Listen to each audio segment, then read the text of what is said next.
Je m'appelle Samuel Larochelle, je suis un écrivain pour adultes, pour ados, pour enfants, un biographe, un journaliste et l'animateur de Comme un livre ouvert, le balado qui invite 25 plumes québécoises à se révéler d'un couvert à l'autre. Et pour le nouvel épisode, le 4e, je suis en compagnie de l'une des autrices qui a l'un des plus grands succès de la littérature québécoise à travers l'histoire, India Desjardins. Bonjour. C'est bien trop une grosse présentation. Ça fait comme pam pam pam. Oui, c'est... Ah, ouais, non, oui. Je sais pas. Comment ça va? Ça va, toi? Ça va très bien. Moi, j'ai envie de mettre en contexte Oui. les gens pour expliquer pourquoi et depuis quand on se connaît. Ça fait plus que 20 ans. Parce que c'est cute. Vraiment. Je pense que j'avais 14 ans et tu n'étais pas encore écrivaine, tu n'avais pas publié de roman encore. Tu étais journaliste, tu avais une chronique dans le Cahier Week-end du Journal de Montréal. Ça s'appelait Miss Gigi. Et donc, tu avais un alter ego d'une adolescente qui écrivait cette chronique. Puis moi, je lisais ça avec grande attention toutes les semaines. J'étais passionné de ça. Puis à un moment donné, tu demandais l'avis des jeunes lecteurs sur un truc, un des problèmes de ton personnage. Et moi, je t'écris un courriel avec mon point de vue de jeune homme de 14 ans. Puis tu m'avais révélé que tu étais une journaliste derrière ce personnage-là et que tu le disais seulement quelques fois. Je commençais en te demandant Qu'est-ce que disait à ces rares personnes-là, je vais révéler que je suis pas une ado qui fait la rubrique? Je pense que je le révélais seulement quand les gens m'écrivaient, tu sais, pour être sûr que les gens comprennent bien que c'était un personnage. La chronique n'était pas signée. Le journal me proposait souvent de la signer, mais je me disais, mais je trouve ça le fun que ce soit un personnage, tu sais, que ce soit un personnage qui... Je sais pas pourquoi je voulais pas la signer, c'est vraiment bizarre. Mais ça entretenait la magie. Moi, j'étais convaincue. Ils ont donné cette opportunité-là à une ado qui est bien bonne. Mais moi, je pense que c'était impossible pour moi de penser que les gens croiraient que c'est pas un personnage. Okay. Mais je me disais... C'était même pas pour entretenir le mystère, rien. Je pense que c'était peut-être même par insécurité que je voulais pas la signer, tu sais, au cas où les gens me trouveraient pas bonne ou quelque chose de même, ou même que ça me permettait de dire des choses, d'avoir des opinions, parce que Miss Gigi, elle faisait des chroniques d'opinion des fois, sociales. Ouais. Puis peut-être que ça me faisait... Le fait que ce soit un personnage... ben ça me permettait de me sentir plus libre dans mon opinion parce que finalement, les gens pourraient pas me trouver, tu sais. Donc, je pense que ça me permettait une liberté de pas la signer. Mais je dois pas être le seul à avoir cru à ça. Mais je le disais tout le temps.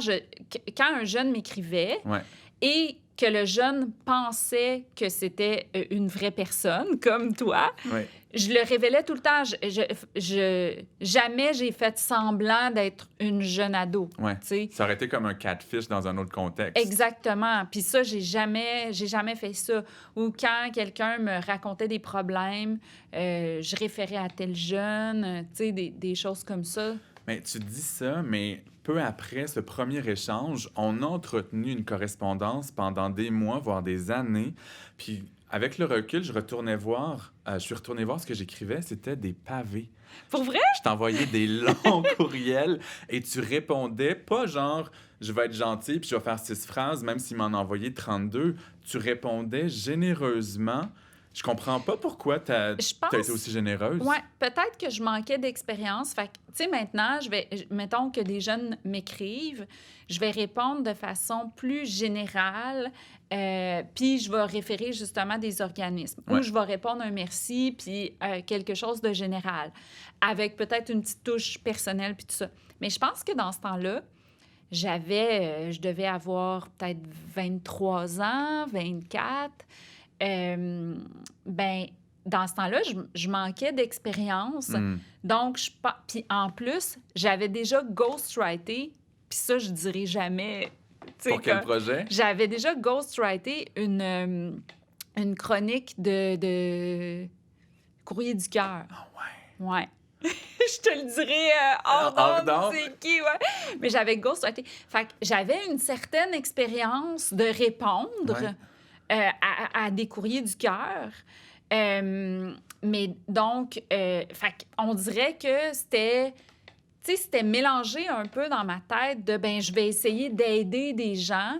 Puis je pense que jusqu'à temps que quelqu'un de plus d'expérience me dise, ben c'est important de garder une distance, de pas t'impliquer émotivement, tout ça. Ouais. Donc, ça a été quelque chose que j'ai appris, mais que c'était pas... Moi, ma personnalité intrinsèque, c'est de vouloir aider, de vouloir, tu sais... Sentais-tu que j'avais besoin d'écoute et d'attention? Parce que Oui. moi, c'est ça que je vois quand je me Ouais. relis. J'étais comme, mais là, garçon, qu'est-ce qui n'était pas présent dans ta vie pour que tu écrives autant à une inconnue qui est généreuse, gentille et pertinente? Ben, c'est peut-être ça. Peut-être que tu te sentais écoutée. Puis moi, mon inexpérience qui a fait que j'ai fait ça, puis que je t'ai donné ce temps-là, ben ça me touche parce que finalement, tu sais, on sait qu'à cette époque-là, tu vivais toutes sortes de choses, toutes sortes de questionnements. Donc, de savoir que j'ai été une personne en qui tu avais confiance Mhm. pour te confier, Mhm. ben je sais pas, ça me touche, tu sais. Ça me touche de savoir que, bon, malgré mon... Tu sais, que j'avais 24 ans, tout ça, que j'avais pris sur moi de me dire... Hey, lui, il a besoin de moi, fait que je vais être là pour lui, je vais être son safe space. Ouais. Mais tu sais, je le sais que c'est délicat maintenant, tu sais, avec toutes les correspondances, toute la proximité, tout. Tu sais, j'ai appris à mettre une distance saine tout en restant moi-même, parce que moi-même, je suis une personne à l'écoute, empathique, tout ça. Mais comment trouver l'équilibre dans tout ça? Donc, il y avait toi, OK? Il y avait un autre gars qui s'appelait Félix, que lui aussi, il me confiait des choses. Je me souviens de son nom. Tu sais, je me souviens de vos noms, là. Ouais. Puis, mais en même temps, vous étiez des personnes aussi qui, en m'écrivant, puis en me critiquant, parce que vous m'envoyez des commentaires des fois qui faisaient que vous disiez Hey, ça, c'est... Les jeunes, on dirait pas ça ou tout ça. Ça m'a formée pour écrire pour les jeunes. Parce que, je veux dire, j'étais encore tout collée à l'adolescence, mais j'en sortais tranquillement. Puis je pense que j'avais, au début de la chronique Miss Gigi, j'avais une façon d'écrire les jeunes qui était peut-être un peu caricaturale, basée sur, tu sais, des fois des humoristes imitaient les ados, Ce qu'on tout pense ça. que c'est un ado. Ce qu'on pense que c'est un ado. Puis les commentaires constructifs que m'envoyaient les jeunes. Puis, tu sais, les commentaires constructifs des jeunes, ça peut être « t'as pas rapport ». C'est impossible que ce soit une jeune qui écrive ça. Puis moi, je suis comment les commentaires constructifs? Mais en même temps, c'est constructif, tu sais. Oui. Parce que je me dis, ah ben, c'est vrai, il a raison, tu sais. Puis ça m'a beaucoup aidé à me ramener à ce que moi, j'étais comme ado, plutôt qu'à une espèce de perception sociale qu'on a des ados. Puis, as-tu senti très tôt que le journalisme et l'écriture m'interpellaient? Puis en fait, je vais faire une anecdote. À un Ben, moment donné, rappelle-moi, parce que là, j'ai 45 ans, ça fait 20 ans, OK? Fait que moi, là, je les ai pas relus récemment, là, les courriels. Mais à un moment donné, tu faisais appel au lecteur parce que, en plus de la chronique, il y avait comme des petites capsules d'informations que tu faisais. Tu avais 2 pages dans le Cahier Week-end Ouais. quand même, c'est énorme. Puis, tu faisais un genre Je t'ai de... payé 150$ pour 2 pages. C'est tout? Oui, C'est inacceptable. On s'en reparlera tantôt. 150$. Mais tu faisais des profils de vedettes, des genres de biographies. Puis à un moment donné, tu avais suggéré si on voulait t'en envoyer. Puis j'avais fait une biographie de Nicole Kidman. Oh! Et tu m'avais dit, ça va te mettre mal à l'aise, mais c'est plein d'amour, tu l'as-tu pris dans un magazine? Puis là, j'étais comme, c'est comme tellement bon qu'elle pense que c'est un journaliste qui a fait ça. Puis j'étais comme déçu et fier à la fois. Ben oui, parce que c'est normal de demander. Ouais. Mais j'avais fait mes recherches. Puis déjà, je sentais que le journaliste m'interpellait. J'étais rendu en 5e secondaire. Puis à un moment donné, on a commencé à parler de c'est quoi le chemin qu'on peut prendre pour devenir un journaliste ou un écrivain. T'en rappelles-tu qu'on avait ces échanges-là? C'est flou, tu sais, ça fait vraiment longtemps. Ouais. Tu sais. Ça fait 22 ans. Tu sais, je me souviens que tu étais une des personnes qui m'avait critiqué. Je me demande même si ton premier courriel, c'était pas ça. C'était pas une critique, Non? non, c'était un... Ça devait être Félix. C'était comme un appel à l'opinion de qu'est-ce que je pourrais faire en tant que personnage de Miss Gigi. OK. Puis je t'avais juste donné mon point de vue là-dessus. OK. Puis, quelques années plus tard, j'ai fait mes études en journalisme au cégep de Jonquière. Parce que je t'avais donné des trucs pour suivre un parcours de journaliste. Mais tu m'avais fait comprendre c'était quoi les chemins qu'on pouvait prendre, soit à l'université, soit une technique ultra contingentée à Jonquière. Ouais. J'avais pris ce chemin-là parce que je voulais tout de suite aller dans le métier. Puis, je suis arrivé à Montréal un peu avant mes 20 ans pour mon stage en journalisme avec Pascal Wilhelmy. Puis là, on avait pris un café. Ouais. On s'était rencontrés pour la première fois. Et j'ai une image encore très claire. Je suis dans mon premier appartement dans Côte-des-Neiges, sur mon matelas pas de sommier, et je lis le manuscrit du premier tome d'Aurélie Laflamme. Tu me l'avais envoyé pour avoir des commentaires en me disant « T'as presque 20 ans, t'es pas un ado, mais t'es jeune, t'aimes lire. Veux-tu me donner tous tes commentaires? Qu'est-ce que t'aimes, qu'est-ce qui est pas clair, etc. » Puis... Parce que je te faisais confiance à cause de notre correspondance Ouais. dans mes Gigi, tu sais. Moi aussi, dans le fond, ça avait été nourrissant pour moi, tout ça. Puis est-ce que t'avais fait appel à plus d'un lecteur Non. jeune? Non? C'est parce que je pense qu'avec toi, tu sais, ça a toujours été... Puis tu sais, là, on parle d'une époque là, pré-Facebook puis tout ça, là. Ouais. Tu sais, nous autres, si on a gardé contact, c'est parce qu'on a voulu garder contact, là. Tu sais, Ouais, c'est on parce faisait que, l'effort. parce que toi, tu m'écrivais sur mon courriel du journal. Ouais. Je pense que c'était Gigi Mais @Journal de éventuellement, j'ai eu Montréal. l'adresse sur Vidéotron. C'est ça. Ben, éventuellement, probablement quand j'ai arrêté la chronique ou quelque chose comme ça. Ouais. Puis, ou que je recevais trop de messages, puis je me disais, ah, ben, tu sais, ça, c'est une personne importante, plus spéciale, tout ça. Puis, c'est bizarre, mais on dirait que j'ai l'impression d'être une creep, tu sais, d'avoir entretenu des correspondances avec du monde jeune. Écoute, je regarde en arrière, puis je me juge un peu. Mais non, parce que je suis dans ta posture présentement. Ah ouais? Il y a des jeunes qui font appel à moi pour savoir quel chemin prendre vers le journalisme, vers les romans. Il y a quelques semaines, j'ai fait un lunch. J'ai jasé pendant le lunch sur Zoom pendant 1 heure avec un jeune auteur de 21. Il faut faire attention sur ce qu'on va dire, garder une Ouais. distance, Oui. être dans le respect, pas trop donner de soi. Ouais. Mais je donne quand même du temps. On le fait pour moi, fait que je le fais pour d'autres. Oh, donner au suivant. Ben oui. Toi, qu'est-ce que ça t'a apporté d'avoir des commentaires d'un jeune de 19 ans sur ton premier manuscrit de roman pour ado? Ben, une sécurité, tu sais, je pense que c'est important pour moi de me remettre en question quand j'écris quelque chose. Est-ce que je suis dans la bonne... Tu sais, c'était tellement stressant pour moi parce que c'était le projet le plus important de ma vie. Mm. Toi, tu m'avais suivi avec mes Gigi, donc, tu sais, c'est comme je me disais, bon, ben toi, tu as aimé ce que j'ai écrit dans mes Gigi, donc est-ce que tu vas aimer ça? Ou si... Puis, tu sais, je veux dire, moi, j'ai le syndrome de l'imposteur. Donc, aussitôt que j'écris quelque chose, j'ai l'impression que c'est l'affaire la plus poche du monde. Fait que, tu sais, j'avais juste besoin... Si tu m'avais dit, mettons, écoute, c'est l'affaire la plus poche du monde, je t'aurais cru. Mm. Tu sais, c'est à ce C'est point-là, beaucoup mon de affaire. pouvoir accordé à un petit jeune. Ouais. Mais, tu sais, j'aurais fait, oh mon Dieu, je suis complètement dans le champ. puis Je me nanana. rappelle que dans le temps, tu m'avais dit, parce que j'avais noirci 25 pages de Cahiers Canada. J'étais un petit peu C'est intense. vrai. Puis tu m'avais dit, ah, il y a certains de ces commentaires-là que je vais utiliser pour aller voir mon éditrice pour faire comme, check, il pense comme moi. Ça venait aussi sécuriser des choix que tu avais faits Ouais. à ses yeux parce que vous étiez 2 adultes qui Ouais. plongiez dans un univers d'ado. Puis d'avoir Ouais. un commentaire d'ado, ça venait comme valider, légitimer un peu. Oui, puis après ça, ben j'ai eu plein de lectrices, lecteurs qui me faisaient des commentaires à chaque fois. Donc, tu sais, moi, je suis tout le temps restée à l'écoute pour garder cet esprit-là adolescente dans ma tête. Mhm. Après ça, quand j'ai arrêté Aurélie, j'ai comme enlevé un peu ma peau d'adolescente. Mais je pense qu'à cette époque-là, c'était important pour moi. Et même, je me souviens, à la sortie du premier Aurélie, il y avait 2 ados. On faisait un reportage à Flash À TQS. sur mes livres. Ouais, c'est comme back in the days.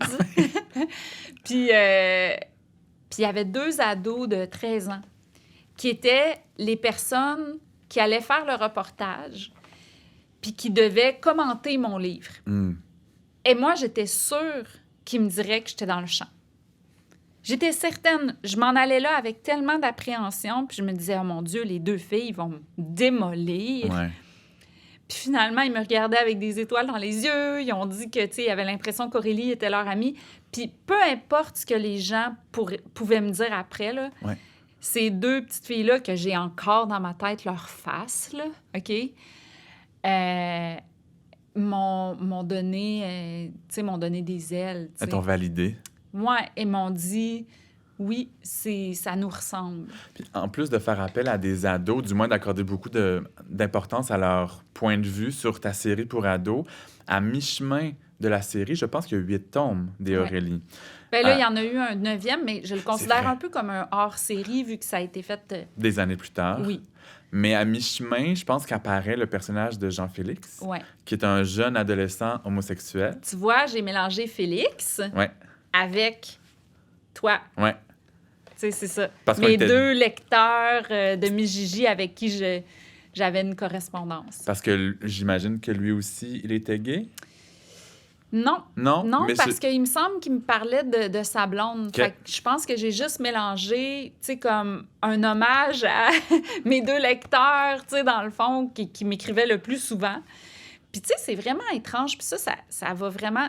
Puis on va revenir à ta question, mais ça dénote vraiment que quand on fait des personnages féminins, ça attire pas seulement les filles. Mhm. Puis ça, moi, je l'ai appris très tôt. Mais il faut parce encore que- se battre avec ça. Ouais. Moi, quand je fais des conférences dans les écoles, ma série, Lily, c'est une jeune fille, puis je leur dis, dès que les gars ouvrent le livre, ils aiment ça. Fait que Ouais. sachez, gars dans la classe, que vous pouvez trouver votre compte. Oui, parce que nous, quand on est des filles, on peut lire des romans avec des hommes, des femmes. On a comme la liberté de tous les romans, mais les gars sont cantonnés à... Oups!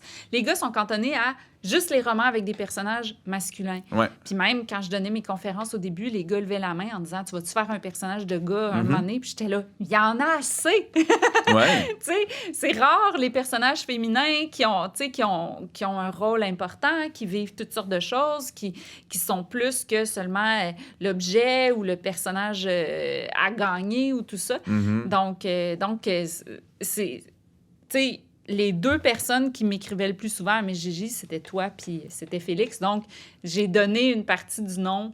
T'aurais dû s'appeler Samuel Félix. Ça aurait pas été très beau, là, mais je me rappelle que tu m'avais envoyé quelques questions sur le fait d'être une personne homosexuelle au Québec en tant qu'adolescent, différentes étapes, etc. Puis moi, ce que je vois, c'est que au milieu des années 2000, tu es déjà, comment dire, sensible à ce que bien des gens ont compris des années plus tard, avoir des lecteurs, justement, qu'on appelle des lecteurs sensibles. Quand Ah, ça me touche que tu dises Quand ça. on s'intéresse à des cultures ou des réalités qui sont très, très loin de soi, ça peut être nécessaire, mais aussi tellement enrichissant Ouais. d'aller discuter avec des gens qui vivent cette réalité-là pour faire des petites corrections, pour aller plus loin encore. Fait qu'il y a des gens qui ont compris ça avec les débats sur l'appropriation culturelle depuis 4-5 ans. Mais toi, 10 ans avant, t'étais déjà à l'affût de ça. Je pense que en tant que spectatrice, il y avait beaucoup de choses que j'avais l'impression que c'était la vision de sûr. Tu sais. Mhm. Puis moi, ce que j'avais envie de créer comme personnage, c'était un personnage qui, premièrement, qui vivait un beau cheminement par rapport à son homosexualité. Ouais. Puis ça, j'en avais parlé avec toi parce que j'étais comme, ça se peut-tu? Parce que ce qu'on voit dans les fictions, c'est juste des personnages gays qui se font battre ou qui vivent de la violence. Ou qui sont rejetés tout par leur ça, famille. Qui sont rejetés. Donc, est-ce que... Tu sais, moi, j'avais envie de le faire... Tu sais, de le faire évoluer dans quelque chose de beau, Mhm. qui vive des histoires d'amour, qui participe à l'histoire, qui soit pas juste l'ami gay. Ouais. Fait que c'était quelque chose que moi, on dirait que j'observais sans être capable de le nommer, parce qu'aujourd'hui, on nomme beaucoup les choses. On nomme beaucoup, tu sais, bon, les personnages féminins, leur agentivité, ben c'est la même chose pour les personnages homosexuels, c'est la même chose pour les personnages, les personnes de couleur dans les films, Les tout personnes ça. trans. Les personnes trans. Ouais. Bon, on nomme beaucoup la représentativité. Puis je pense que j'avais peut-être l'impression qu'on représentait souvent une personne homosexuelle de la même façon, tu sais, qui était souvent un comic relief ou... Ou les stéréotypes de flamboyance qui existent. Qui existent. Mais c'est qui l'une sont des bien nombreuses corrects. nuances, tu sais. Oui, c'est ça. Et puis, tu sais, c'est sûr que j'avais envie d'avoir ton avis. Premièrement, je me disais, est-ce que ça se peut? Comment ça se passe dans les écoles aujourd'hui?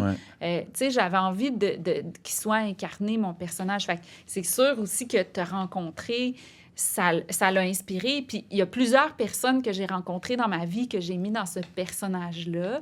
Mais c'est sûr que tu m'as aidé à le créer parce que j'avais envie qu'il soit vrai. Puis il y a même des choses que tu m'as dit qui sont carrément dans le livre, dans les dialogues. Oui, dans les dialogues. Absolument. Puis ça, tu me l'as permis. Je ne l'ai pas volé, tu me l'as permis. Oui, puis j'étais bien fière de lire ça. Oui, puis tu m'avais même dit, mais un jour, je vais l'utiliser moi aussi. Puis j'étais là, hey, bien correct. Tu sais, on n'est pas obligé. Tu sais, ça t'appartient, Ouais. puis moi, je vais le prendre comme dialogue, mais toi, reprends-le à ta façon, puis à toi, puis c'est toi de toute façon. Puis, éventuellement, j'ai publié mon premier livre en 2013, À cause des garçons. Ça t'a fait quoi de voir le petit gars de 14 ans qui t'écrivait faire ses premiers pas dans la littérature? Ben, écoute, quand t'as écrit ton premier livre, ben, premièrement, tu sais, je me souviens très bien là, de l'avoir lu sur mon balcon puis de t'avoir écrit après. Tu sais, j'étais très fière de toi. Ben, j'étais très fière quand tu es devenue journaliste, puis quand tu es venue à Montréal, quand, tu sais, à chaque fois que, tu sais, que je vois ton nom quelque part, tu sais, ça me fait chaud au cœur, c'est sûr, tu sais, puis de voir, tu sais, là, de te voir faire un podcast, tout ça, tu sais, comme quelqu'un qu'on a rencontré jeune, puis en qui on a cru, parce que, tu sais, je veux dire, il y avait quelque chose en toi, tu sais, c'est sûr, il y avait une fougue, il y avait quelque chose qui faisait que, tu sais, moi, tu sais, je me souviens, quand tu es arrivée à Montréal, là, tu m'as demandé plein de conseils, tu sais, pour, bon, c'est quoi, là, je suis à Montréal, là, tu sais, qu'est-ce que je fais, là, pour travailler dans le monde des communications, là? Ouais. Puis, tu sais, je t'avais donné, il me semble, plein de trucs. Je me souviens, on était au Café Eldorado, qui n'existe plus. Oui, qui était tellement beau. Ouais, puis, tu sais, je me souviens que tu m'avais demandé plein de conseils. Je pense que je t'avais donné des contacts aussi. Puis, fait que c'est sûr que moi, te voir prendre ça, puis évoluer là-dedans, puis, tu sais, prendre le taureau par les cornes, puis avancer, ben c'est sûr, tu sais, j'imagine que quand t'es un professeur, puis que t'enseignes à quelqu'un, j'imagine que quand la personne a réussi, t'as une certaine fierté, même si tu peux pas te l'approprier, cette fierté-là, mais quand même, tu sais, c'est sûr qu'à chaque fois que je te vois évoluer, ça me fait une fierté. Puis moi, j'ai toujours eu l'impression qu'il y avait une filiation entre nos plumes. Je pense pas que quelqu'un peut nous lire puis confondre nos styles, Non. mais on écrit pour des lecteurs de plusieurs âges différents. On est beaucoup dans la comédie dramatique. On mélange la légèreté et l'émotion. On est beaucoup dans l'intériorité de nos personnages. On écrit avec simplicité, de façon volontaire. Puis je me souviens que tu avais déjà dit un jour que ton but, c'était pas de révolutionner la littérature, mais d'écrire des histoires qui touchent les gens, puis de raconter de bonnes histoires. Est-ce que tu as encore la même posture face à l'écriture? Ben oui, puis même si, mettons, on pense à mon essai Mr. Big ou la glorification des amours toxiques, qui est un essai féministe, où je me questionne sur l'impact de la fiction, j'ai vraiment voulu... Tu sais, je l'ai fait un peu sous forme d'enquête. C'est moi qui me pose une question. Est-ce que ça a vraiment un impact? Puis j'amène les gens avec moi à travers mon enquête. Puis, donc, c'est pas comme... Voici tout ce que je sais, puis je vous le dis, j'ai plus adopté la posture de, bon, je pars à un certain point, puis je vous amène avec moi dans ce que je découvre. Puis pour moi, c'était important de pouvoir m'adresser à un plus grand nombre parce que je trouve ça important d'être accessible, puis que dans n'importe quoi, dans le roman, dans l'essai, dans n'importe quoi, je pense qu'il y a de la place pour tout. Il y a de la place pour quelque chose de plus accessible. Il y a de la place pour quelque chose de plus universitaire. Il y a de la place pour une littérature pop, une place pour la littérature plus littéraire, tu sais.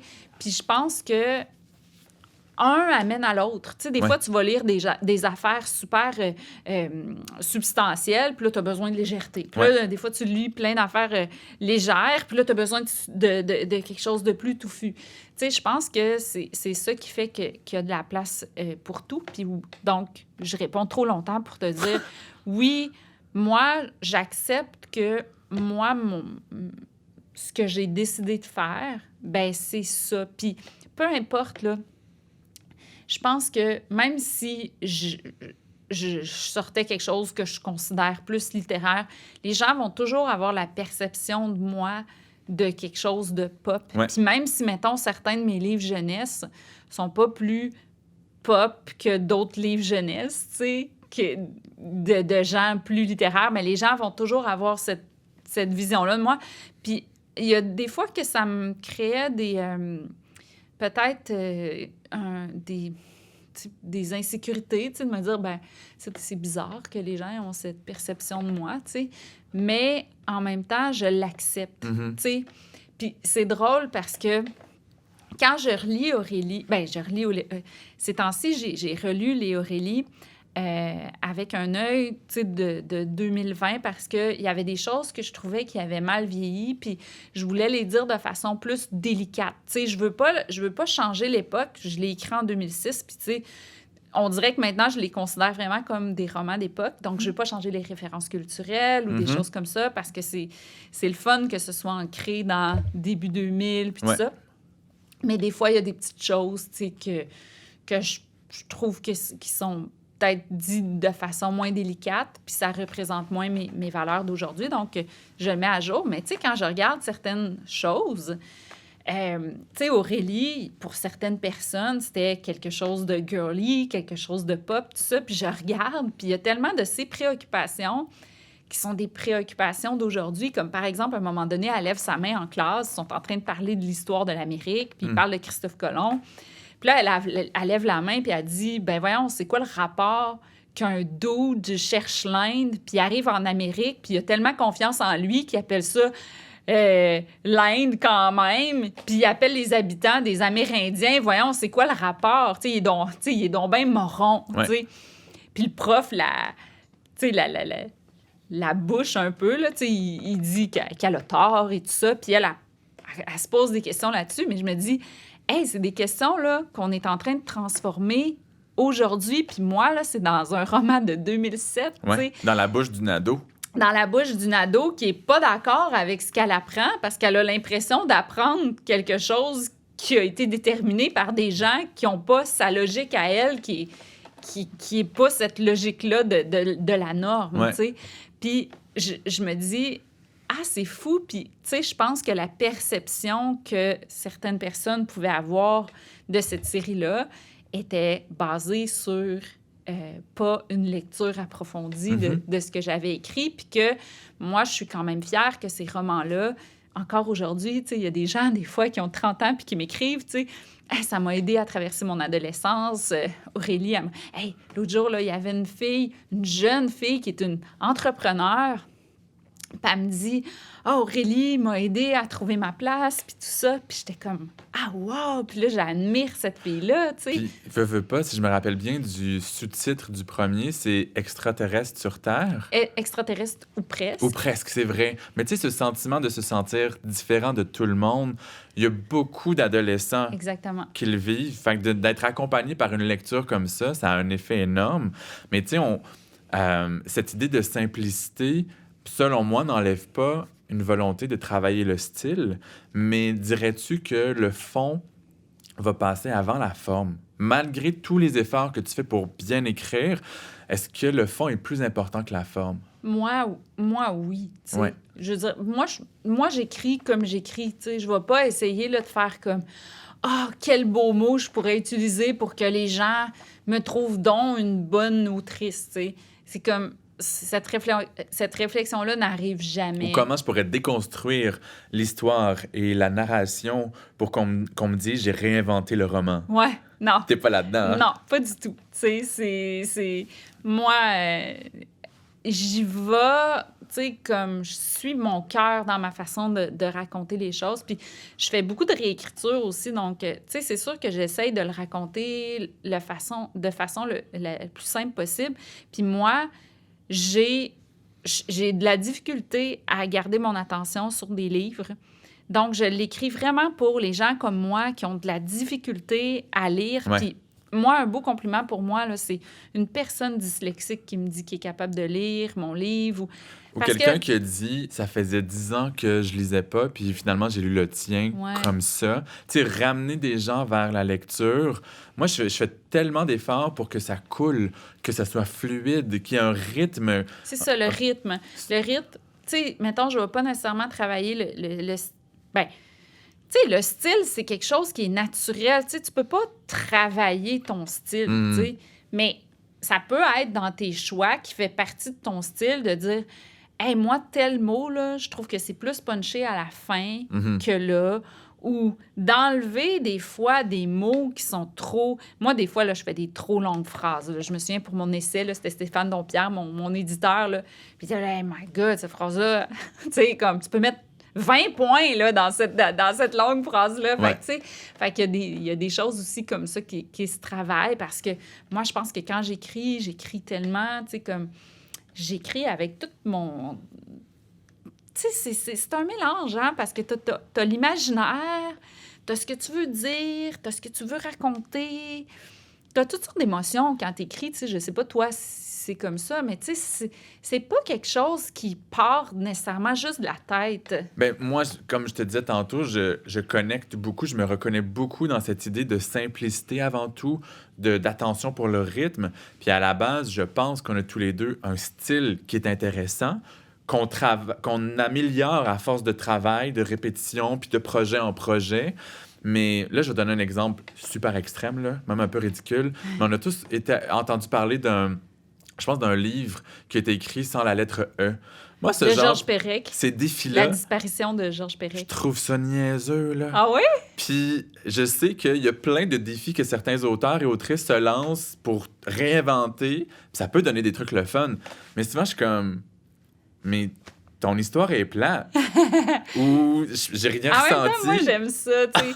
Mais c'est peut-être le côté que j'ai... Ben, au cégep, j'ai étudié en littérature. Fait que La disparition, je l'ai lu. Puis il a écrit aussi tout un livre en palindrome. Ah ouais? Ouais, Georges Perec aussi.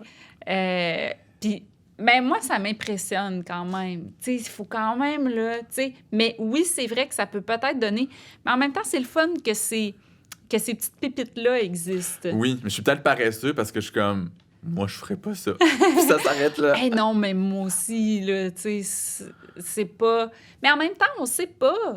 Tu sais, à un moment donné, Peut-être que quand tu vas avoir 50 ans, tu vas faire un roman sans la lettre E. dans 5 ans... Tu sais, toi, tu vois 50 ans bien loin pour moi, mais c'est 5 ans, ça. Oui. Mais c'est drôle parce que, en préparant mes questions pour le balado, je me suis rappelé qu'un jour, j'avais dit dans un média, puis là, je vais avoir la têteuse, je suis désolé, mais que parmi les quelques plumes que j'admirais, t'en faisais partie. Puis t'étais venu m'écrire en privé en me disant, tu sais que c'est audacieux de dire qu'une fille qui écrit de la littérature populaire est quelqu'un que t'admires, alors que souvent, quand les auteurs, autrices se font poser la même question, ils vont nommer des artistes plus érudits, plus littéraires, avec 4 T au milieu du mot littéraire. Pourquoi tu penses que plusieurs de nos collègues ont si souvent le réflexe de nommer des titres de romans puis des auteurs érudits tout le temps?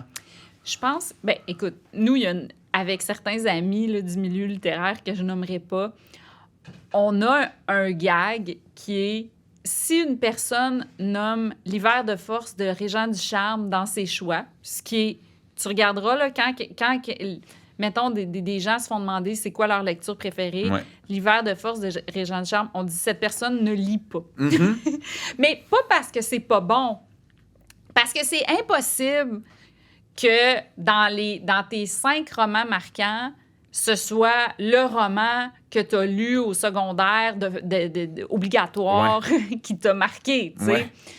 Fait que ben, tu sais, à moins que vraiment cette lecture obligatoire-là, est vraiment tombée pile poil. Ouais, est vraiment tombée pile poil, mais c'est tombé pile poil à vraiment beaucoup de monde qui sont dans la chronique du Journal de Montréal. Ça, ou à la recherche du temps perdu. À la recherche du temps perdu, ou, tu sais, L'amant de Marguerite Duras, que moi aussi, là, je l'ai aimé, là, ce roman-là, au cégep, tout ça, mais, tu sais, c'est sûr que, tu sais, je l'ai lu quand j'avais 17 ans. Puis, tu sais, j'ai moi-même...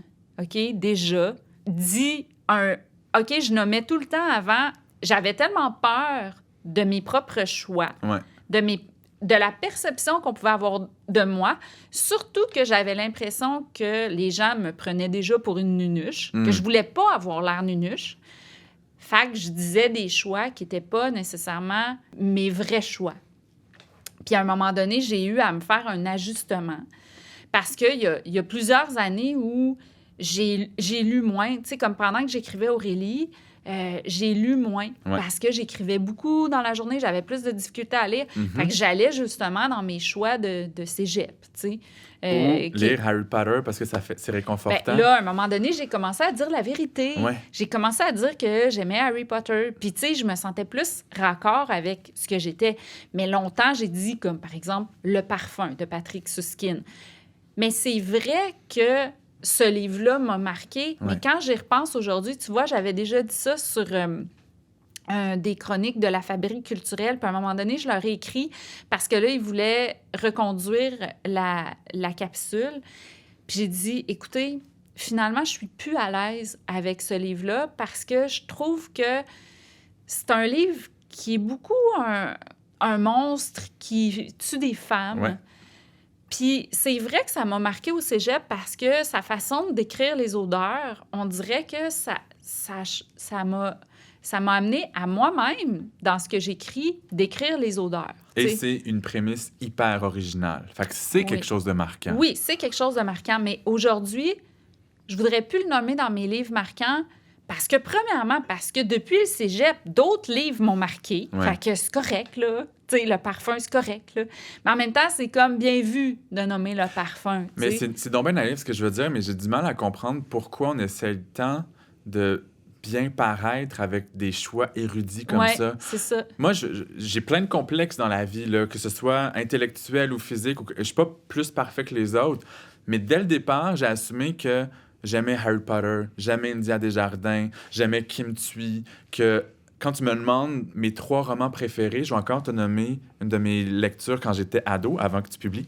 C'est la série d'Annick Poitras, La Lumière Blanche, La Deuxième Vie, La Chambre d'Éden 1 et 2, parce que c'était extrêmement bien écrit, puis ça m'a foudroyé comme personne.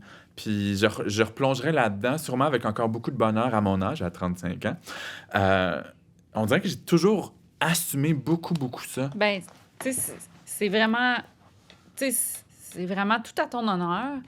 Puis, moi, ça m'avait touchée quand tu avais dit moi, parce que je pense pas que quelqu'un, même si je marquais quelqu'un pour de vrai, je sais pas si la personne oserait le dire. Mais à un moment donné, on était dans une réunion de l'UNEC, puis... L'Union des écrivains du Québec. L'Union des écrivains, puis tout ça. Puis à un moment donné... il y avait des politiciens qui venaient, pendant la campagne, dire ce qu'ils feraient pour la culture, tu sais. Puis il y avait Catherine Fournier, que j'aimais déjà beaucoup, elle était jeune à l'époque, tout ça, puis elle avait... Tu sais, quelqu'un lui avait demandé quel genre de roman vous metteriez dans les écoles si vous étiez ministre de la Culture, puis elle avait nommé Aurélie. Puis on était à l'Union des écrivains, là, il y avait du monde, puis j'avais fait « Hein? Elle est donc ben... » Tu sais... audacieuse de dire ça. Tu sais, elle a pas nommé quelque chose, elle a nommé quelque chose de pop.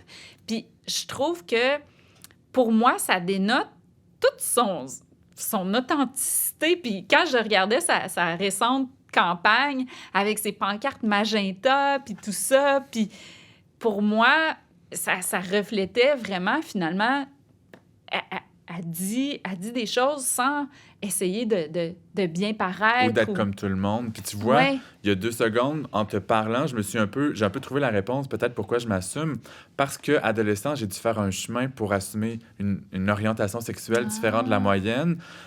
Puis que j'ai fait le coming out à 17 ans. Peut-être qu'à 20, 25, j'étais plus dans le qu'est-ce que je pourrais faire pour être comme tout le monde. Je le sais que je serais pas comme tout le monde. Tu sais, tu vois, c'est beau ce que tu dis, puis c'est ça qui a inspiré le côté un peu super-héros de mon personnage de Jean-Félix, justement. C'est que lui, il devient justement dans l'histoire la personne qui s'assume, puis parce que lui, il a eu le plus gros cheminement à faire de révéler son homosexualité. Mon amie Judith Lucie, elle m'a dit de plus jamais dire « avouer ». Ouais. Elle m'a dit de dire « révéler ». Parce qu'avouer, c'est comme si c'était une mauvaise chose. Un crime, Ouais. tu sais.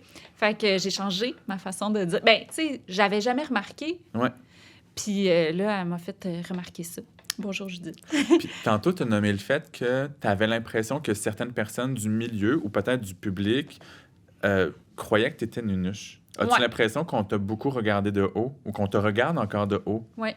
Hey, écoute, là, je pourrais t'envoyer là, des choses qui ont été écrites sur moi par des gens que les gens admirent, qui étaient vraiment rough, puis vraiment misogynes. Des choses qui ont été publiées dans les médias? Ouais. Je t'enverrai ça en DM. Puis tu reçois ça comment?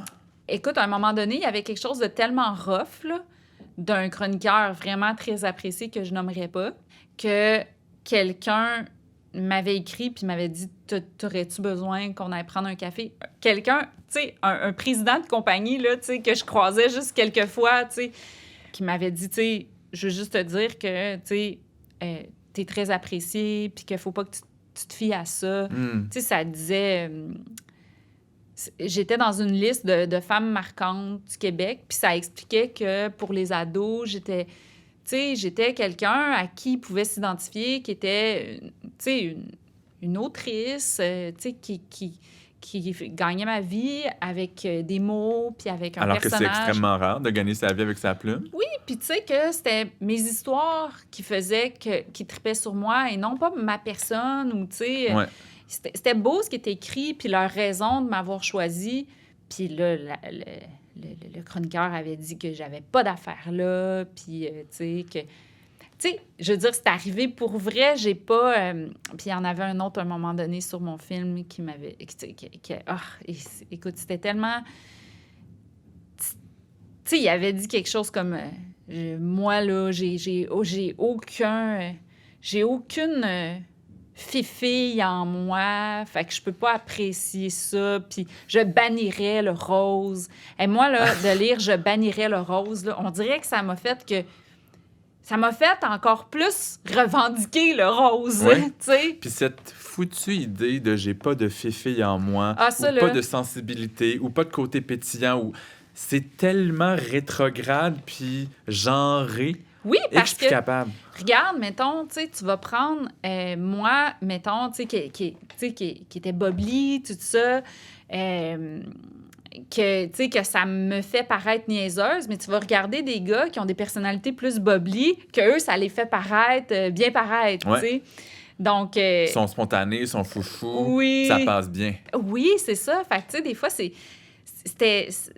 des choses qu'on peut vivre des fois comme double standard qui peuvent être difficiles des fois à vivre, mais jamais je vais me victimiser ou n'importe quoi. J'ai fait ma place pareil, puis Ouais. je suis une privilégiée, puis tu sais, jamais je vais aller me plaindre de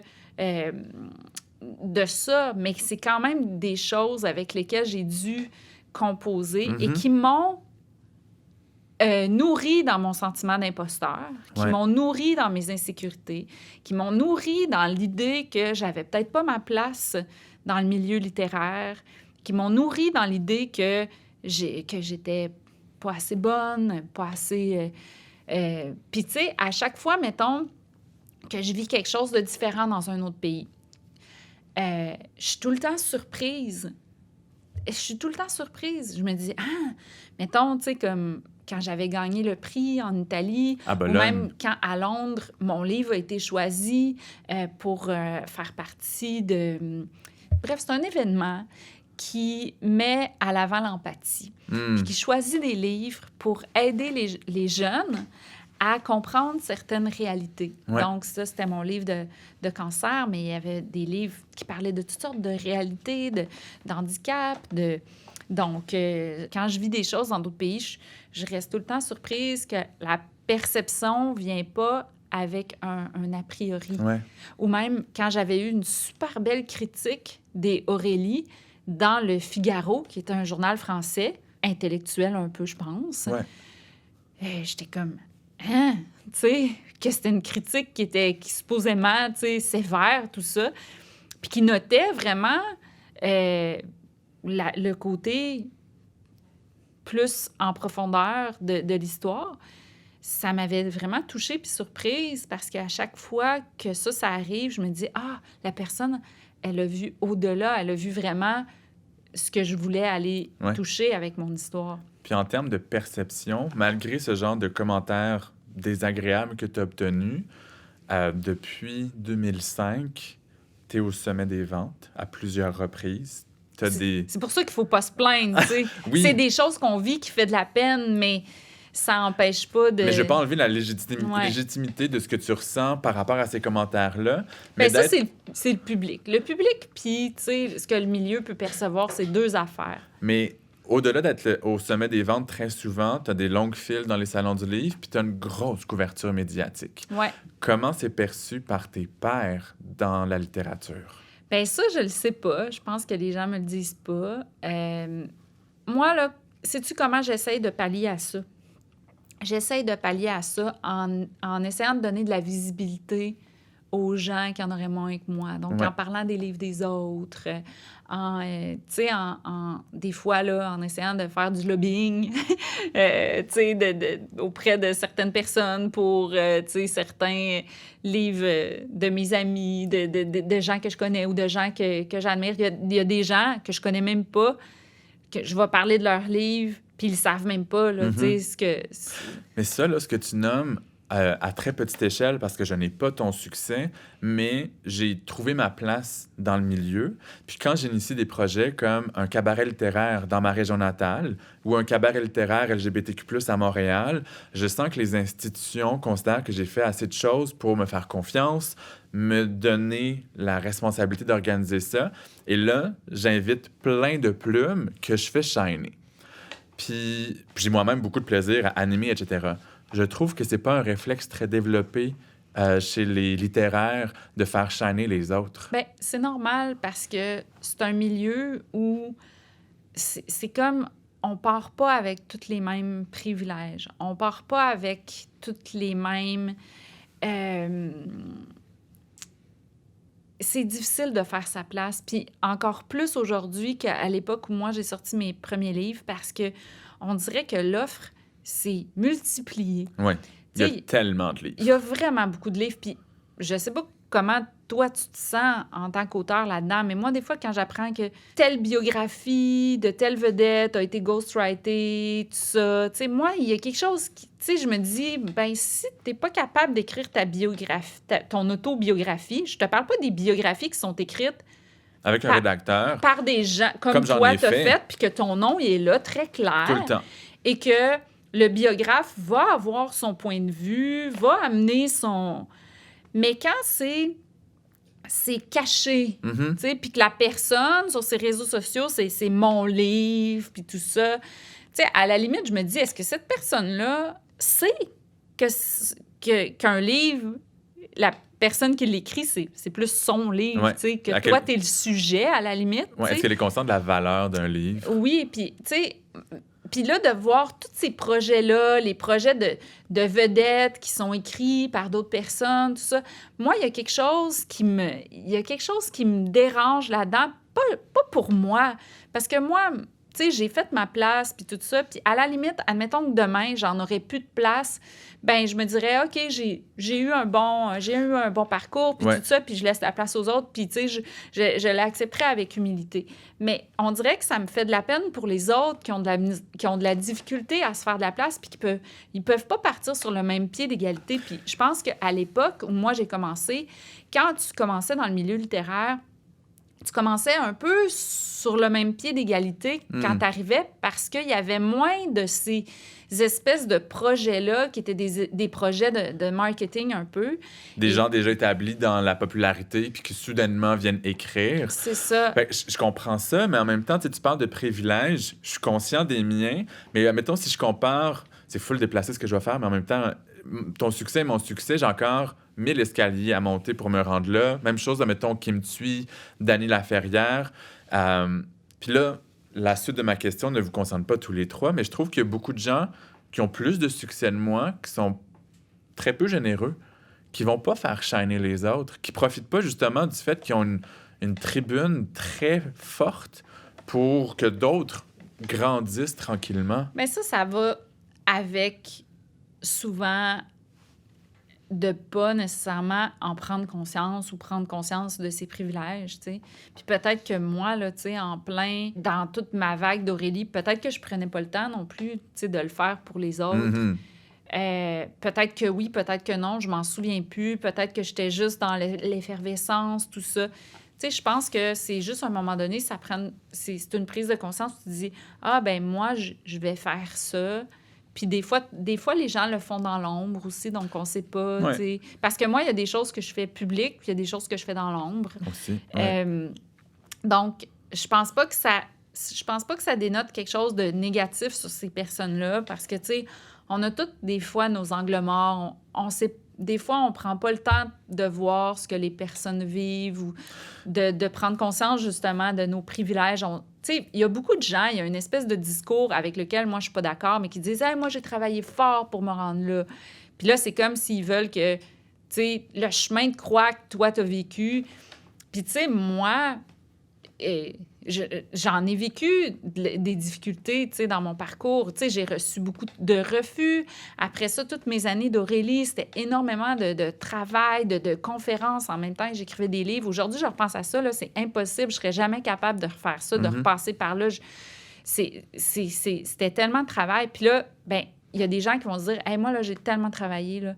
À un moment donné, là, faites votre affaire, là. Moi, je veux pas m'en mêler. » Fait que, tu sais, ça dénote pas nécessairement quelque chose de négatif, mais c'est juste à un moment donné que tu n'as pas nécessairement toute la perspective ou tu as vécu des choses difficiles dans ton parcours qui fait que tu as de la misère à redonner. Mais, tu sais, je pense que j'ai toujours été reconnaissante puis consciente du grand privilège que j'avais. Mais c'est peut-être pas depuis... Ben, je pense que j'ai toujours été...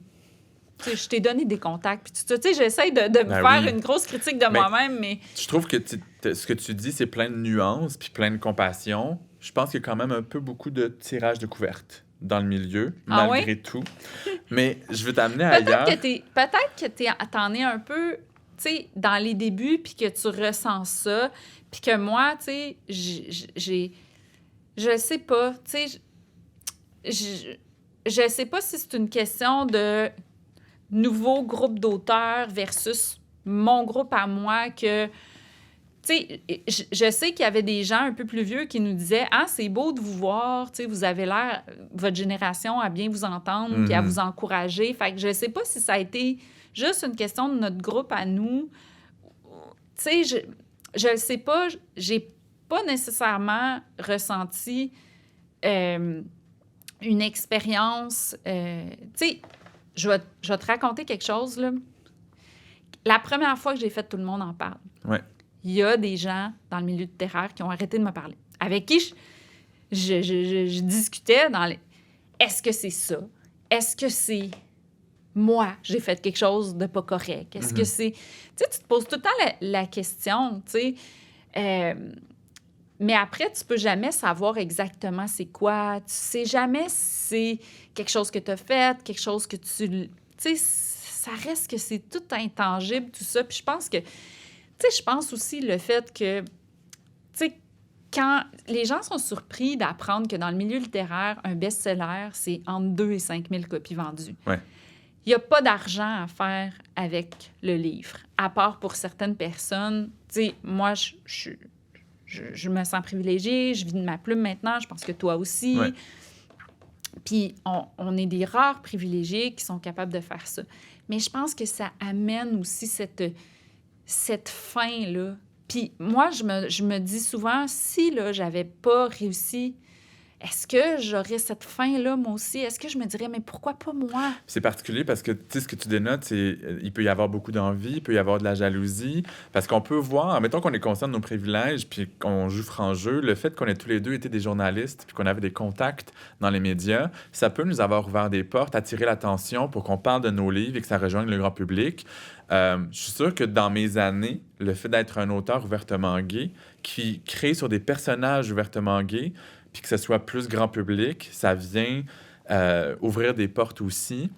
Il était temps que t'arrives. Moi, là, ça faisait... tu sais, il y avait beaucoup... Je me disais tout le temps, pourquoi les gens, tu sais, font pas un personnage principal gay? Tu sais, c'est très rare. Tu dis ça, mais en salon du livre, combien de gars et de filles trouvent que le livre a l'air intéressant, m'en parlent, puis quand ils comprennent que c'est un personnage gay, ils font comme ah, OK, puis ils le déposent, puis ils s'en vont. Pour vrai? Parce qu'ils pensent qu'ils peuvent pas s'identifier à ça, alors que les personnes LGBTQ+, on passe notre vie à s'identifier avec des hétéros. Exact, c'est comme les filles. Ouais. C'est comme les filles, c'est un personnage féminin, ah...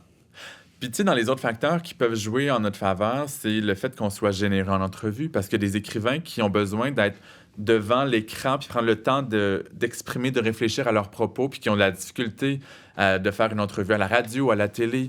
Il y a ce dont on a l'air aussi qui vient jouer. Tu sais, je vais t'avouer quelque chose. Moi, je trouve ça dangereux de commencer à s'auto-congratuler, de dire « Ah, ben moi, j'ai plus de place parce que telle qualité. » Non, mais à l'inverse, c'est hey, « j'ai plus de place à cause de tel facteur. Ouais. » Sans dire que tu es meilleur, juste d'être conscient que j'ai des contacts dans tous les médias, puis ça m'aide sûrement. Je dis pas que je suis meilleur, mais c'est un privilège. Oui.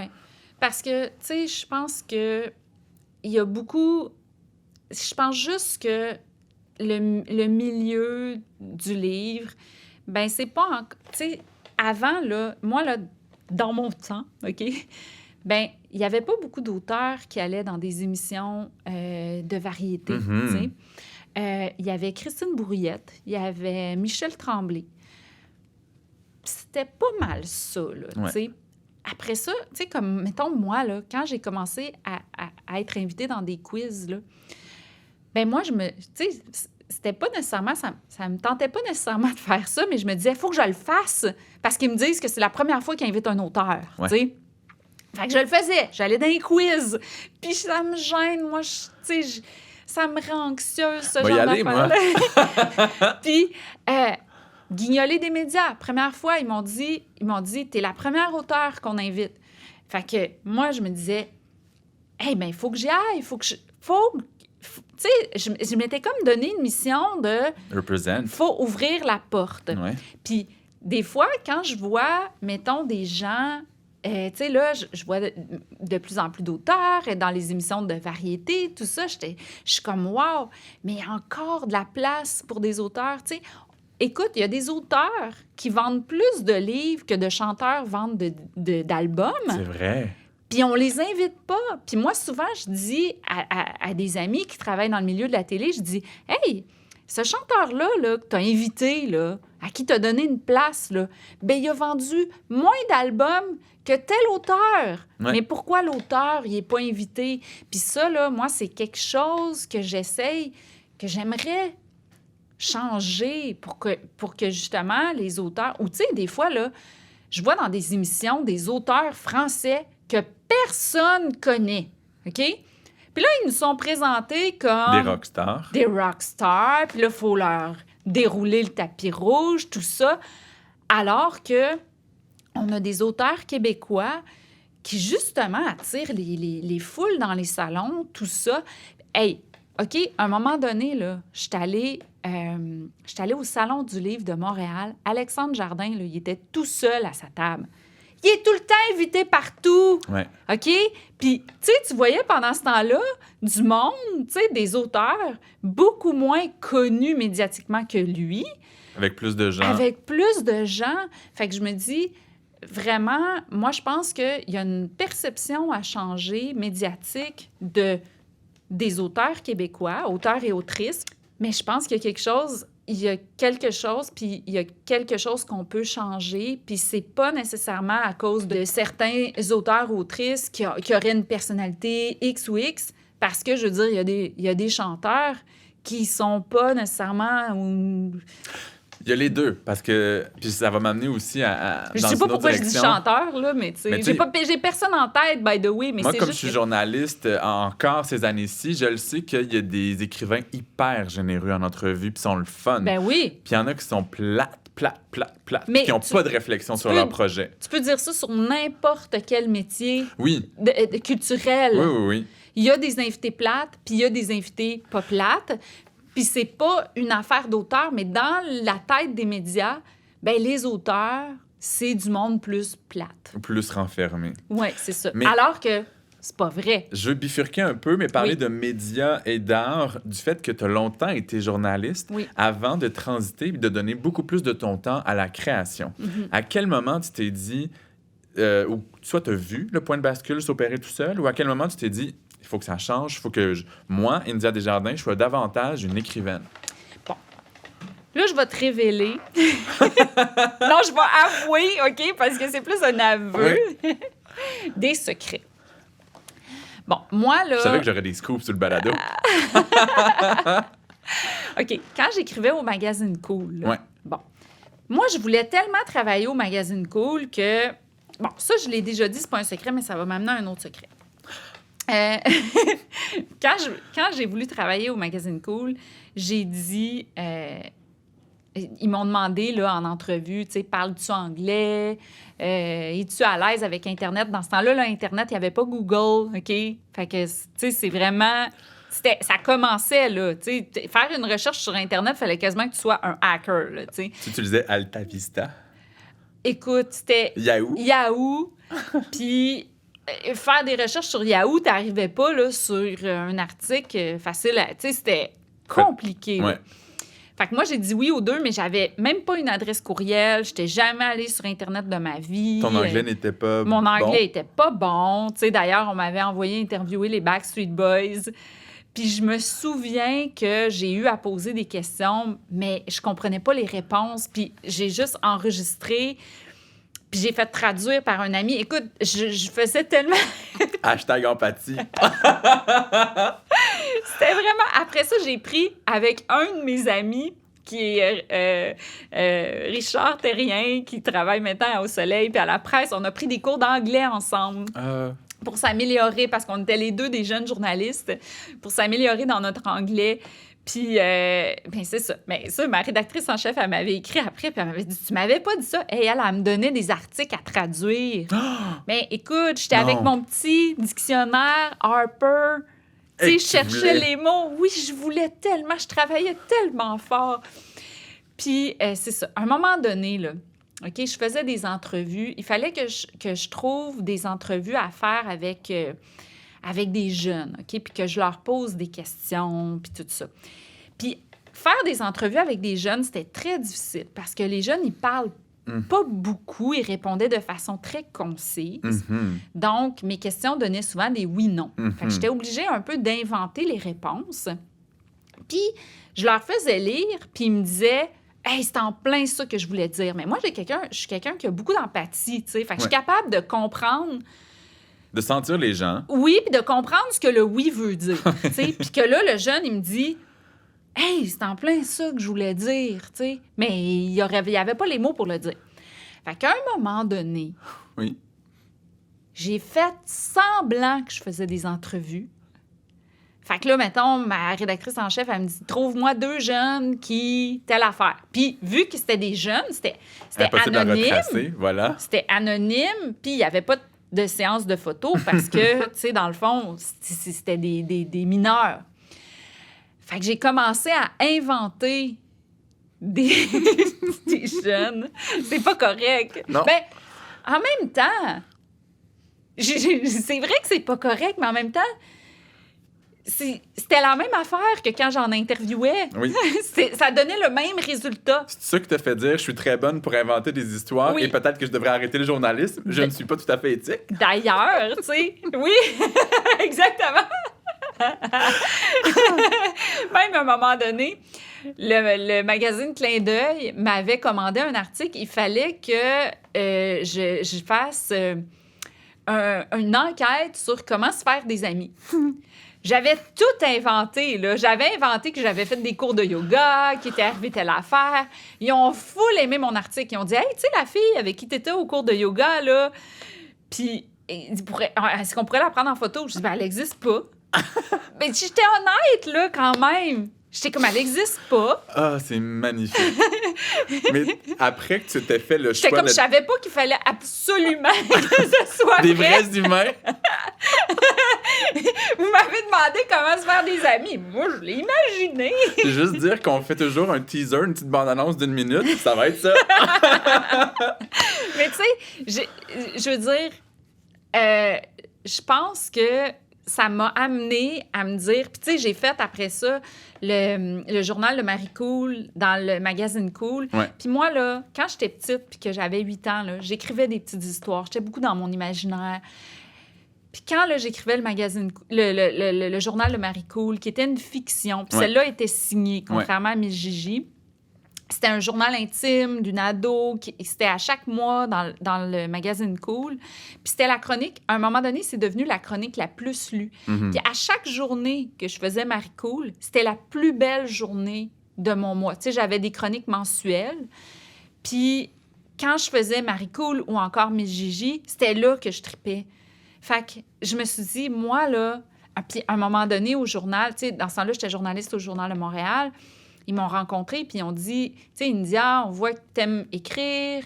Bien, ça, quand j'étais journaliste au Journal de Montréal, là, tu sais, je faisais des vraies entrevues, puis tout ça, là, tu sais, c'était au magazine Cool avec des ados anonymes que j'inventais, tu sais.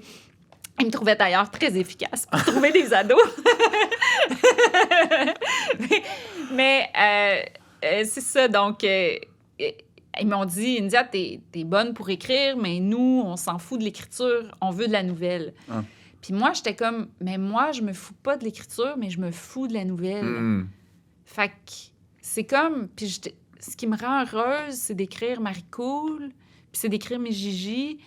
Puis ils m'ont permis, je leur ai dit finalement que c'était pas moi, finalement, que j'étais pas la journaliste qui recherchait. Puis ils ont été très cool avec moi, le Journal de Montréal, parce qu'ils m'ont laissé mes Gigi. Fait que j'ai pu avoir ce petit contrat-là avec le magazine Cool qui m'a permis, dans le fond, de financer mon premier roman. Oui, t'étais sous-payée pour mes Gigi, là, on va le dire. Oui, mais tout ça, ça me permettait de ramasser assez d'argent pour payer mon loyer. Mais je voulais aller là parce que quand tu prends la décision de te concentrer sur l'écriture, tu as vécu modestement avant que le méga succès te tombe sur le dos, les épaules, avec les sous qui viennent avec.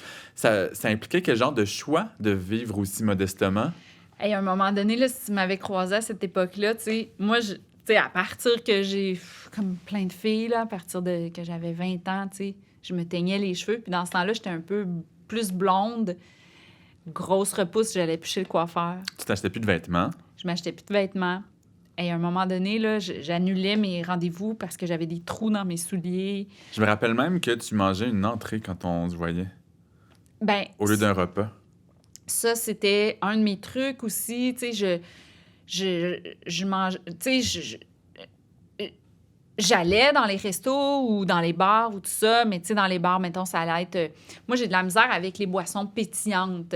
Fait que je me prenais un Perrier parce que c'était long à boire, parce que moi, ça m'irrite comme un peu. C'est pas bon, fait que tu le bois très lentement. Très lentement, fait que je pouvais le siroter toute la soirée. Ouais. Écoute, j'avais toutes sortes de trucs comme ça pour pas dépenser beaucoup, puis c'est vraiment bizarre parce qu'aujourd'hui, tu sais, des fois, là, je vois des influenceuses là, que leurs vêtements coûtent 1800 $, tu sais, pour un chandail mou, puis je suis comme « What? » Moi, là, tu sais, c'est comme... Même aujourd'hui, tu sais, je veux dire...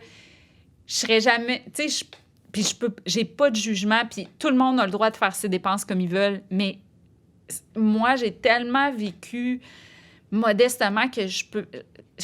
Même si aujourd'hui, je suis capable de me permettre plus de choses, je pense pas que je serais capable de me laisser aller à faire des dépenses comme ça. Est-ce que c'était des sacrifices pour toi à l'époque, avec la connotation un peu négative, ou c'était comme « j'assume tellement, je suis tellement bien là-dedans » ? J'appelais ça des sacrifices, mais en même temps, j'étais vraiment heureuse. Quand j'ai commencé à écrire mes livres, puis Aurélie, puis, tu sais, je me souviens, là, que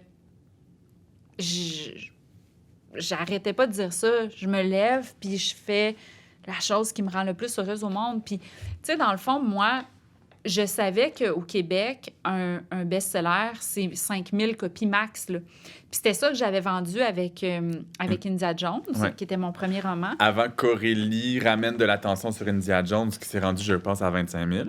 Ah ouais? Je sais pas. J'ai déjà lu ça. Ah ouais? Ouais. J'ai fait des petites recherches. Et ça me surprend, mais ça se peut. Puis c'est ça. Je me souviens, je m'étais acheté un set de chambre parce que dans ce temps-là, j'avais mon set de chambre que j'avais en mélamine gris et rose que j'avais depuis que j'avais 10 ans. Oh! Puis là, j'étais rendue à 28 ans. Oh! Fait que là, quand j'ai vendu pour 5 000, puis ça fait, mettons, 10 de 20 piastres. Fait que ça fait, j'ai eu 10 000 Puis même qui était vendu 15 $, c'était Aurélie. Là, Non, c'était Indiana c'est Jones. vrai, il était 20 Fait que je me suis acheté un set de chambre en bois que j'ai encore.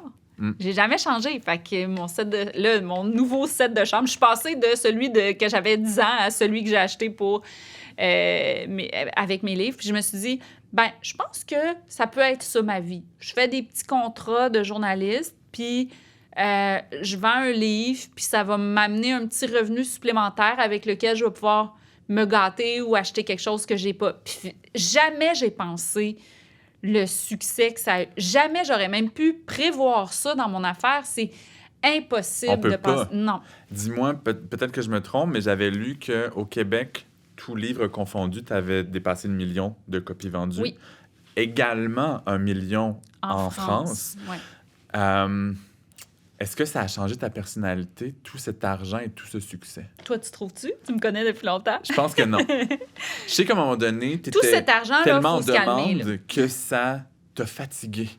Fait que tu as appris à plus mettre tes limites. T'as lu ça? Moi, j'ai constaté ça. Tu sais, quand on se voyait dans les salons du livre, je voyais que tu prenais plus de temps pour te reposer parce que tu avais peut-être dépassé certaines limites en travaillant beaucoup en très peu de temps. Tu sais, les Aurélie, là... J'ai vécu des choses difficiles, tu sais, pendant certaines années. Ouais. C'est ça qui a fait que j'ai changé d'éditeur. Un jour, j'en parlerai sûrement, mais tu sais, j'ai vécu des choses difficiles qui faisaient que j'étais moins apte à socialiser. Ouais. Tu sais, puis ça peut être toutes sortes de choses, tu sais, mais j'avais des problèmes avec mon éditeur de l'époque, qui est décédé aujourd'hui. Ouais. Mais je ris pas du fait qu'il est décédé, là, mais tu sais, c'est un rire de malaise, là. Mais tu sais, c'est ça. C'était des... Tu sais, je me battais beaucoup pour mes droits, puis tu sais, pour me faire payer, puis tout ça. Donc, tu sais, ça a été des années difficiles. Donc, oui, peut-être que je mettais plus mes limites, puis peut-être que certaines personnes qui ont interprété ça comme une distance de ma part, alors que j'étais juste démolie, tu sais, vraiment. Puis, tu sais, le dire, ça me donne quasiment le goût de pleurer, mais c'est oui. Puis, tu sais, des fois, il y a des gens qui me disaient... hey, tu sais, India, elle m'a pas dit bonjour, puis tout ça. Puis j'étais comme, mais tu sais, c'est pas à cause de vous. Tu sais, c'est pas à cause de vous. Je vis des choses difficiles, puis des fois, il faut calculer que, tu sais, il faut penser que peut-être que c'est pas envers nous. Tu sais, des fois, c'est la personne, ça se peut qu'elle vive des choses difficiles, puis que, tu sais, à un moment donné, quand tu vis des choses difficiles, mettons, comme là, moi, c'était dans ma maison d'édition, ça se peut que tu sais plus à qui tu fais confiance, puis ça se peut que tu te méfies des gens, que tu as peur d'être blessé, que tu sais plus à qui donner ton cœur, ta confiance, tout ça. Donc, tu sais, donc, oui, il y a ça. Puis là, vu qu'on parle de quelque chose de bien émotif, j'ai oublié le début de ta question. Ah, si ça m'a changé! Ouais. Mais, tu sais, dans le fond... Pense à ça, 1 million de livres vendus, puis c'est sûr que ça a fait... C'est sûr que ça a pu me donner un bon montant d'argent, mais mets ça sur 10 ou 15 ans, tu sais, je veux dire, il y a des gens qui... Tu sais, c'est un très bon salaire, mais ça reste quand même... Tu sais, si tu penses à des auteurs... J'en ai rencontré récemment des auteurs qui ont vendu, mettons, 100 000 de leur série, mais 100 000, admettons, tu le sépares sur 10 ans, ça fait quand même... Tu sais, il y a des gens qui gagnent tu sais, 50 000 fois 10 ans, mais ça va faire 500 000 Puis là, tu vas dire, hey, il a gagné 500 000 mais oui, mais c'était 50 000 par année. Tu sais, des fois, il faut se remettre à, bien, OK, partage ce montant-là en France aussi. Puis là, peut-être que j'ai un syndrome qui est typiquement québécois, c'est de minimiser le succès, puis l'argent, puis tout ça, parce que, tu sais, je pense que moi, j'ai pas changé, mais j'ai peur que la perception de moi change. Parce que je suis encore cette fille qui fait attention, qui essaye de pas dépenser beaucoup. Parce que, tu sais, pour moi, ce qui est le plus important, c'est la liberté créative. C'est fou, hein? T'as encore tes réflexes de quand t'avais fait le choix de vivre modestement. Ouais. J'ai encore mes réflexes d'étudiant. Ouais. On est tous les deux des propriétaires de condos à Montréal. Mais, tu sais, je suis généreux avec mes proches, mais je me décris avec humour comme étant quelqu'un de cheap. Je fais très attention pour pas faire des dépenses niaiseuses, pour être sûr d'avoir une sécurité qui me permet de pas être anxieux, puis de continuer à créer, justement. Exactement. Moi, c'est ça. Pour moi, là, c'est très... Moi, je sais qu'un métier artistique, c'est éphémère. J'en suis consciente. Puis cette conscience-là m'amène à faire des économies, avoir investi dans une maison. Mais après ça, c'est pour ça que je te dis, tu sais, des dépenses qui vont être plus d'ordre vestimentaire ou des choses comme ça. C'est quelque chose... J'aurais trop peur de pas pouvoir continuer à créer. Puis c'est aussi, c'est de penser, tu sais, je veux dire, des Aurélie, il y en a un dans ma vie. Ouais. Tu n'as pas vendu 200 000 par tome ou par livre à tous tes projets. Non, puis j'en ai toujours été consciente.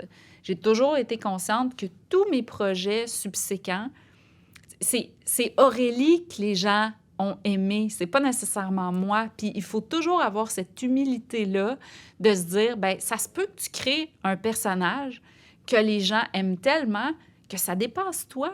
Puis c'est correct. Moi, là, je suis à l'aise avec ça. J'aime ça que les gens aient adopté Aurélie.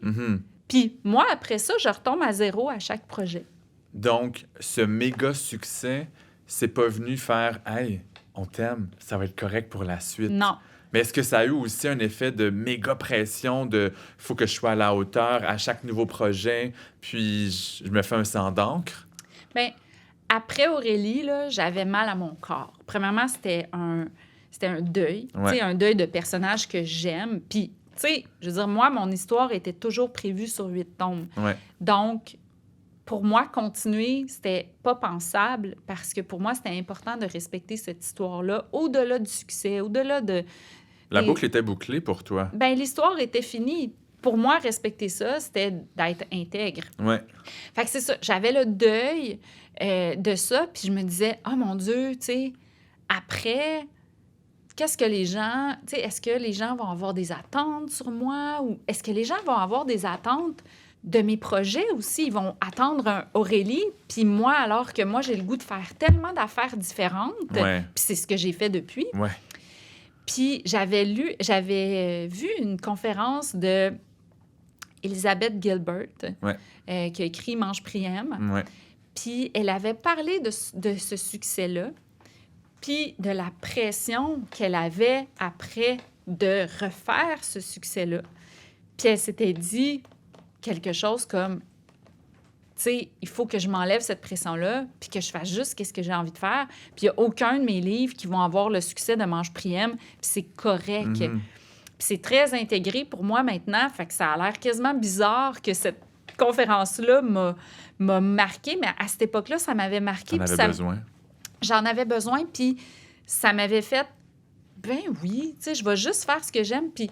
Tu sais, il y avait une dame qui était venue me voir dans un salon du livre, puis je pense qu'au début, j'exprimais beaucoup mes insécurités. Tu sais, quand les gens me disaient « Oh, on a beaucoup aimé, mettons, le Noël de Marguerite », j'étais comme « Hey, c'est tellement le fun parce que je sais que c'est différent, puis tout ça. » Puis on dit... Puis cette madame-là, elle m'avait dit « Fais ce que tu veux, on va te suivre. » Puis j'avais tellement trouvé que c'était de la liberté. Puis, tu sais... Je veux dire, les gens vont pas nécessairement me suivre à chaque projet. Il y a des gens que oui, puis il y en a qui le font. Puis il y a des gens que non, Mais puis c'est c'est fou, ceux qui font correct. ça. C'est tellement beau, là. Oui, c'est Ils ont beau. envie de suivre là où notre cœur de créateur a envie d'aller. Oui. Mais tu parlais du deuil des personnages. Je vis un peu ça parce Ah que Émile, qui est le personnage principal d'À cause des garçons et de Parce que tout me ramène à toi, je l'ai ramené dans ma série pour ados, qui est basée sur sa meilleure amie Lily. Mais Émile est encore très présent. Donc, les deux, ils existent dans 5 romans. Puis récemment, il y a Sonia Sarfati qui a demandé à plusieurs auteurs pour un collectif d'imaginer une rencontre entre eux-mêmes et leurs personnages récurrents. Fait que je me suis fait rencontrer Émile. Fait qu'Émile a comme ressuscité. Puis j'étais comme, ça fait du bien qu'il existe encore. Comment t'expliquerais ça, la connexion qu'on peut avoir avec des personnages? C'est une bonne question. C'est drôle parce que Sonia m'a demandé de participer à ça, puis moi, je me sentais pas capable. Ah, Tu sais, je trouve ça... Tu sais, j'aurais comme 1 million de questions à te poser de comment t'as fait, tu sais, pour faire cette rencontre-là. Puis j'ai bien hâte de lire votre collectif. Je suis sûre que ça va être super intéressant. Tu sais, c'est sûr que c'est une partie de nous. Tu sais, c'est comme les Horcruxes de Harry Potter, mais version positive, là. Tu sais, lui, son âme, il l'a séparé en plusieurs morceaux. en plusieurs morceaux. C'est ce qu'on appelle les Horcruxes. Pour les non-initiés. Oui. Puis lui, bon, quand c'est libéré, tu libères le mal. Mais Ouais, tu sais, c'est bon, Voldemort qui fait ça. oui, c'est ça, c'est Voldemort. Mais moi, j'ai repris l'expression, tu sais, comme parce que je trouve que c'est on dirait que c'est une belle chose de penser qu'un Horcrux, tu sais, qu'un livre, ça peut être un Horcrux, mais positif. Moi, tu sais. jusqu'à la fin des temps, je vais dire ça. Que je suis réparti en Horcrux et que ces Horcrux Oui. sont mes livres. C'est ça. Fait que c'est ça la connexion, c'est que Ouais. c'est une partie de ton âme Ouais. que tu as laissée dans un livre. Moi, là, dans les Aurélie, il y a Sibylle. Ben oui, ton chat.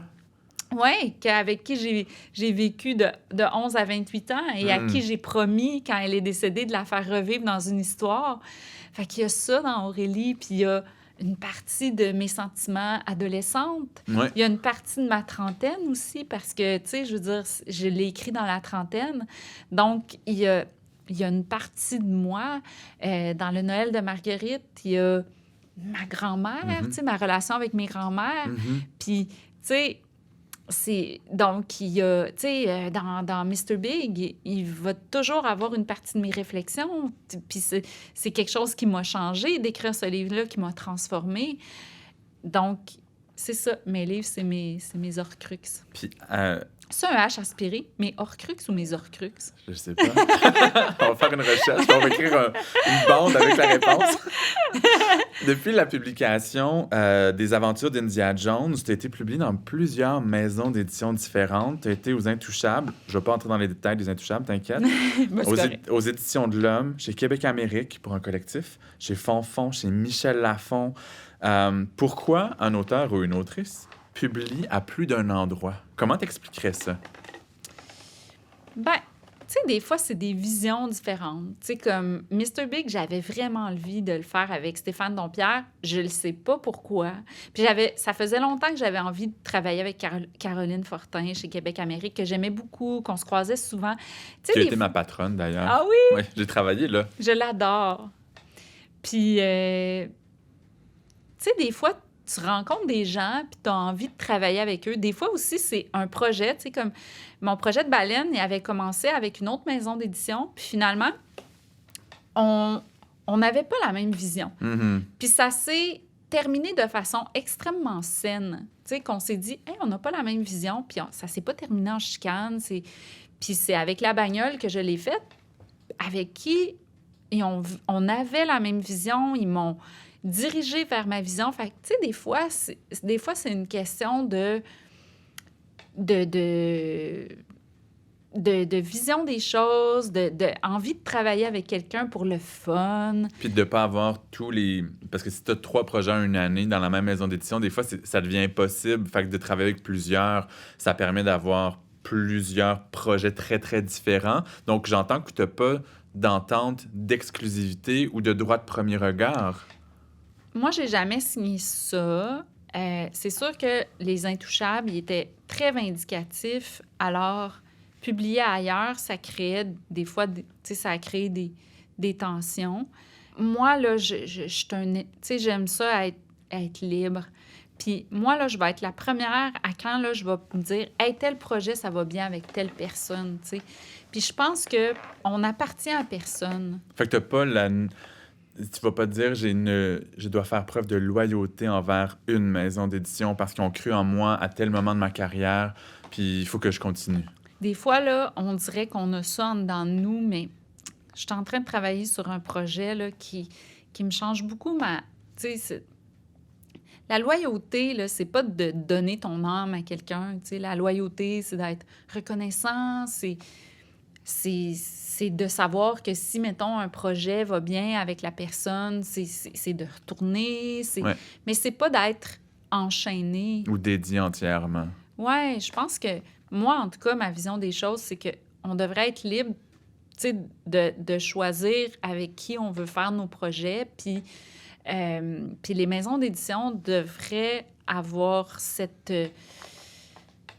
ouverture-là de laisser les artistes libres de choisir où ils veulent faire leur projet. C'est pas si fréquent. Tu le fais, je le fais beaucoup. Simon Boulris le fait beaucoup.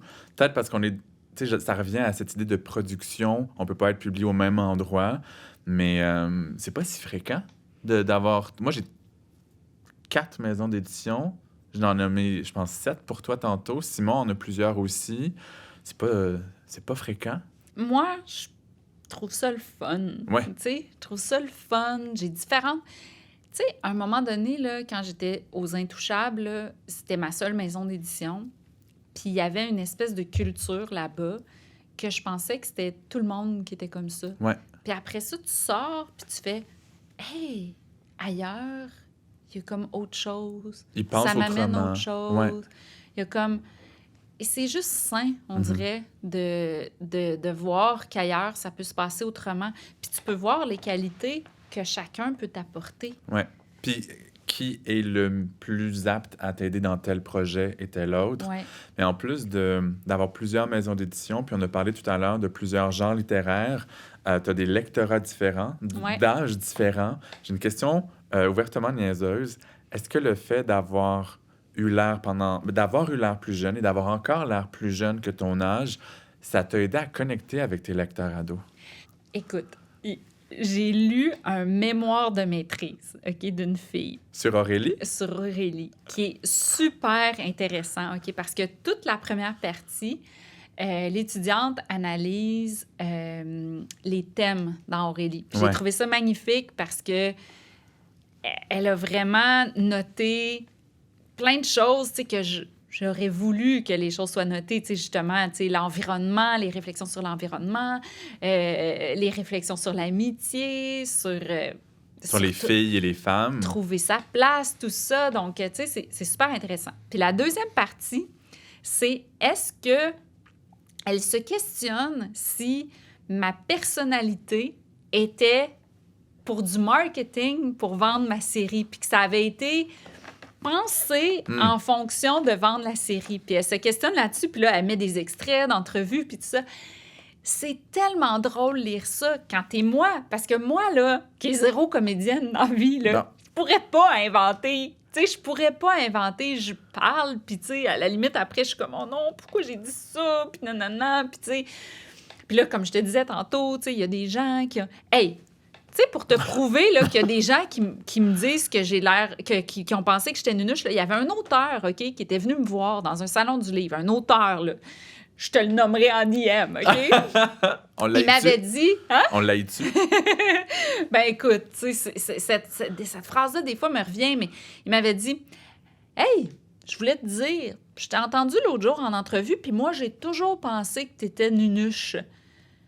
Mais là, je t'ai trouvée intéressante. » Puis là, j'étais comme « Merci. » Tu sais, Comme Raphaël Germain le dirait dans sa série télé à TVA, c'est un complimarde. Complimarde.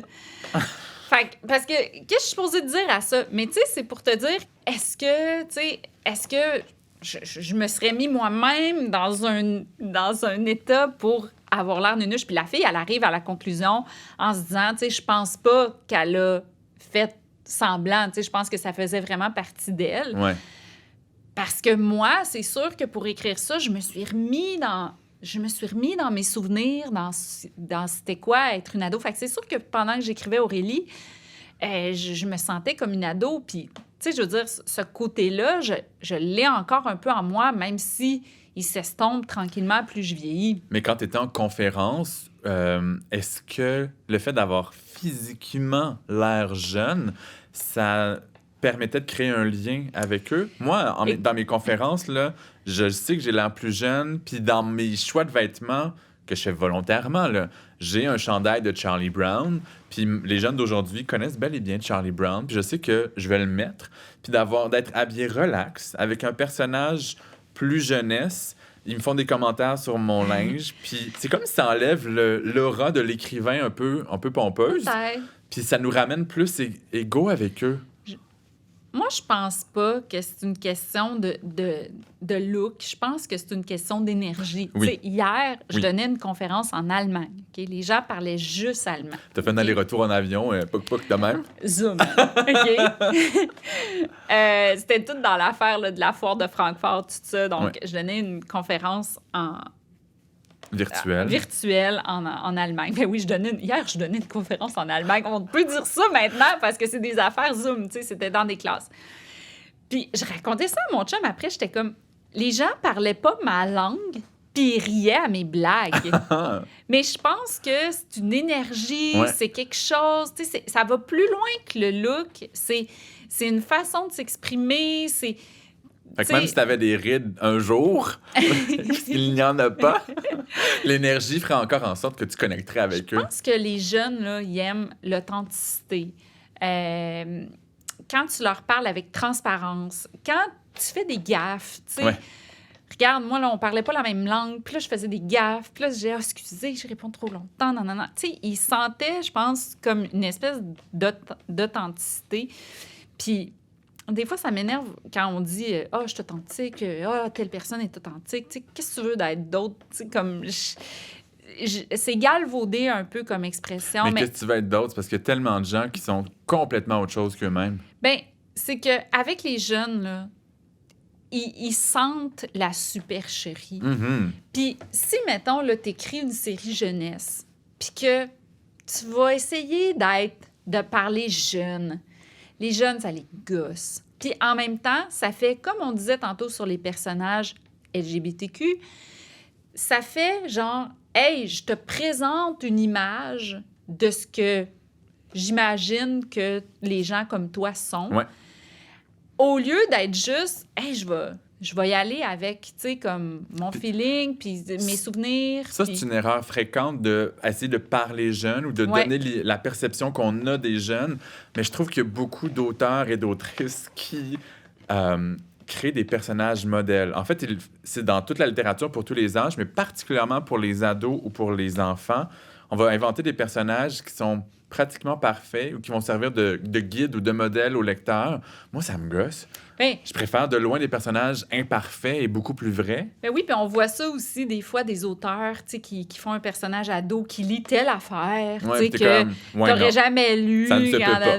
Puis tu sais, des fois, je parle à des ados, puis tu sais, les ados, ils me disent des affaires. Ils disent, on est tanné d'être représenté comme tout le monde prend de la drogue. On est tanné que les journalistes qui regardent des ados à la télé disent ça représente tellement la jeunesse, Ouais. toute la jeunesse est droguée. Tu Ouais. sais, ça, c'est les Ou ados, ça pensent les juste au sexe, font juste du sexe. Ça, c'est une autre affaire. Sont tannés d'être représentés comme étant tout le temps sur leur téléphone. Ouais.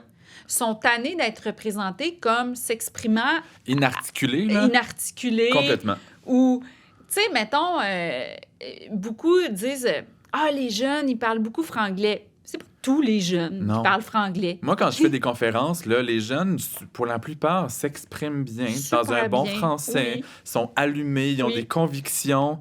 Je suis comme, mon Dieu, il va falloir que des journalistes puis les adultes en général parlent un peu plus avec des ados. Puis, tu sais, les ados, là, ils n'ont pas la parole pour s'exprimer. Fait que, mettons, pour la représentation des femmes, tu vas avoir des féministes qui vont dire hey, les femmes, on peut-tu les représenter autrement?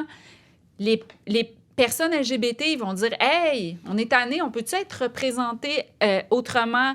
Les personnes en situation de handicap, ils vont dire hey, on peut-tu être représenté autrement?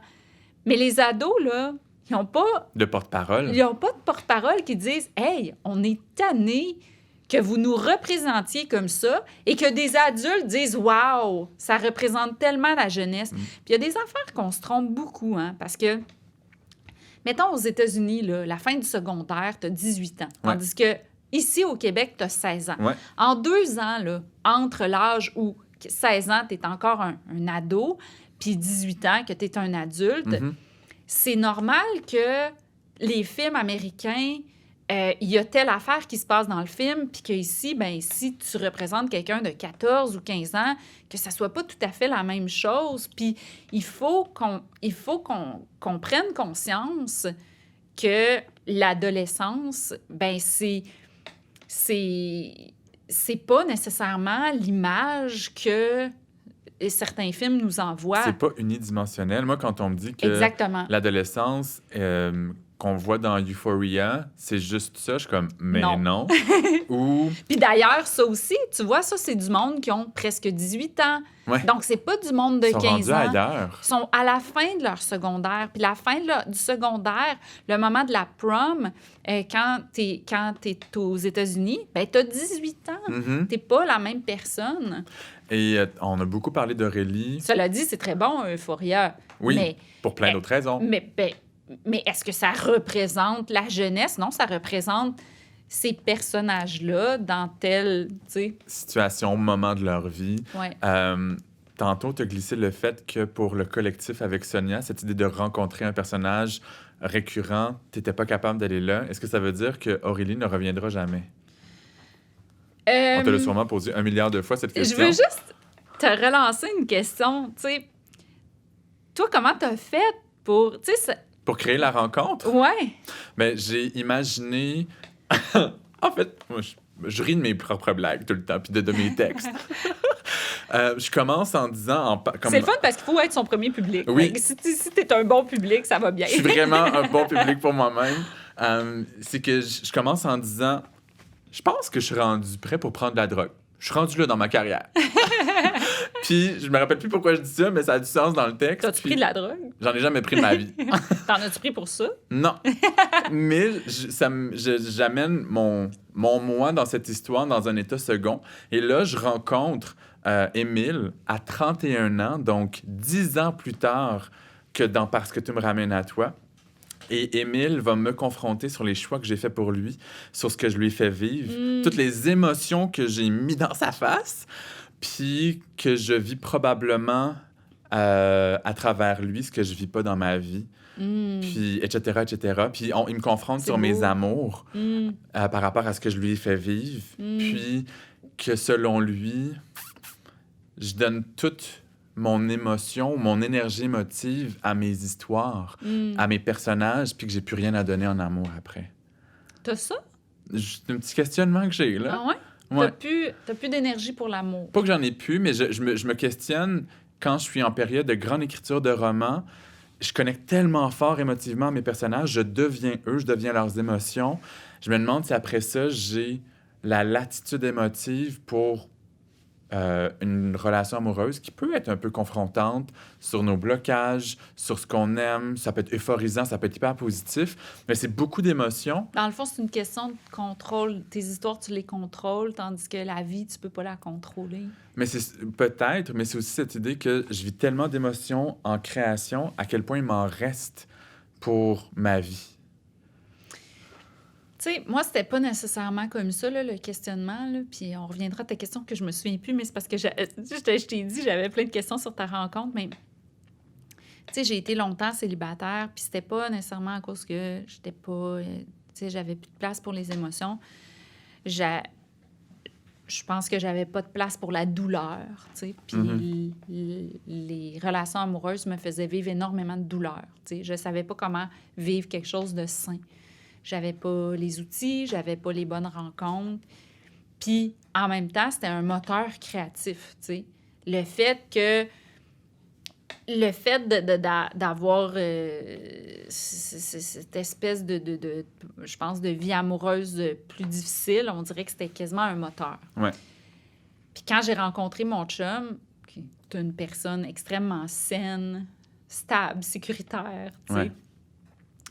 J'ai eu peur de plus jamais écrire, de plus jamais être inspirée, de plus jamais... J'étais comme, mais sur quoi je vais écrire si j'ai plus l'espèce de petite montagne russe émotive qui me...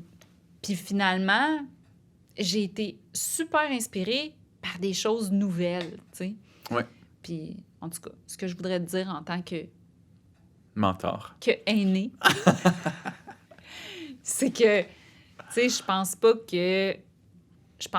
qu'il y a de la place pour toutes les émotions dans la vie, les émotions qu'on a sur nos romans, puis les émotions qu'on a pour d'autres personnes, tu sais. Même si c'est pas pareil, puis ça peut être nourrissant, tu sais. Fait que peut-être que dans 2 ans, on va faire une autre entrevue, puis je vais être full en amour, puis on va pouvoir en Je parler. pense que oui. Puis tu vas voir que ça t'amène des choses nouvelles, puis que ça peut être bien, tu sais, oui, c'est vrai que, tu sais, je pense que l'imaginaire est un refuge. Puis que, en tant que personne sensible, hypersensible, qu'on a vécu des choses difficiles, puis je pense que c'est ton cas, parce que, comme tu dis, tu as eu des choses très difficiles à vivre pour assumer qui t'étais, puis... Et plein d'autres choses. Oui, puis le dire à des gens, puis dire qui t'étais, puis tout ça. Ça fait que souvent, ça crée qu'on va aller se réfugier dans notre imaginaire. Puis j'avais beaucoup aimé l'histoire de Pi pour ça, parce que pour moi, c'était une image à quel point que quand on vit quelque chose de tellement difficile, l'imaginaire est un refuge, on crée quelque chose. Fait que c'est épeurant quand on rencontre la vraie vie parce que l'imaginaire, c'est notre monde à nous, c'est notre refuge. Tous les paramètres, c'est nous qui les décidons. Tandis que la vraie vie, c'est plein de dangers, plein de possibilités de blessures, plein de... Donc, c'est plus difficile de se laisser aller parce que c'est pas notre petit confort qui est déterminé par nous, tu sais. Comme dans l'écriture. Puis oui, c'est ça. Puis c'est ça qu'il faut essayer de concilier quand on a un imaginaire fort qu'on a créé comme un refuge versus ce que la vraie vie peut nous faire vivre comme émotion quand on est hypersensible. India, avant que les batteries de nos caméras meurent complètement. Puis là, j'ai même pas répondu à ta question. Mais il y a plein d'autres questions, Ben en fait, oui. que j'ai mis de côté. Je te l'avais dit que tu pourrais pas me poser toutes tes questions Mais parce c'est que je parlais positif. trop, hein? Puis ça veut dire aussi que je m'en suis pas tenu juste à mon plan, puis qu'on a jasé, puis qu'on s'est suivi. Mais merci vraiment beaucoup d'avoir accepté l'invitation. Ça me fait plaisir. Puis j'espère que les gens vont suivre la page Facebook Comme un livre ouvert balado, le compte YouTube de Samuel Larochelle et le compte Spotify de Comme un livre ouvert. Puis donc, c'est le 4e épisode, il en reste 21. Puis encore une fois, merci India. Ça fait plaisir.